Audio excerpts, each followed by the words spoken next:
Adam, just talk us through the Six Nations so far from team and personal perspective. Yeah, it's been challenging. You know, certainly with that first French game, first up, there's no bigger challenge. So we had to make sure we built from that, and I think we did that with Italy and Wales. You know, we put in some good performances, and maybe just a step back last weekend.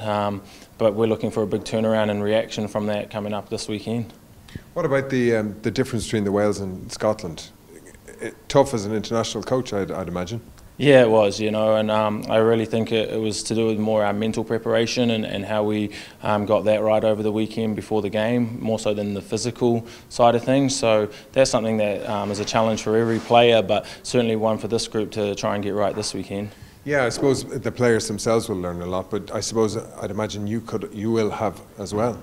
Yeah, absolutely. When you get a performance that is not quite up to scratch, you know, as a coach and as players, you've got to reflect on that and look at yourself and look where you might be able to sharpen things up or where you could change things. So we've had a good look at that. You know, I've spoken to Kira about it as well and what's best for the group. So you have to learn from these things, or you know, there's no point being in it.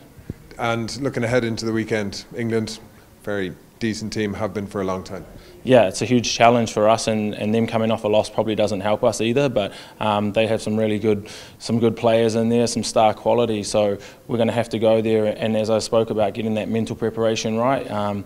Make sure we can put in the best performance that we're capable of, and we'll see how we go. But we've shown before against England, even though we're underdogs, we can be fairly hard-edged and scrappy and hard to put away, and that would be exactly what I expect from our girls this weekend. Hannah mentioned playing on grass as opposed to the synthetic surfaces. Does that change anything for you? Yeah, I think it will. I mean, certainly even looking at the weather at the moment, we're not sure what might happen with that. So it does slow things down a little bit. We have a session today though that's on grass for us, and then we'll get a captain's run tomorrow in the Rico. So we should be prepared that way for it. And I suppose it adds an extra element to the game where you've got to get your kicking game right as well, and make sure you can use that surface and use the conditions as well. Wish you the best of luck on Friday.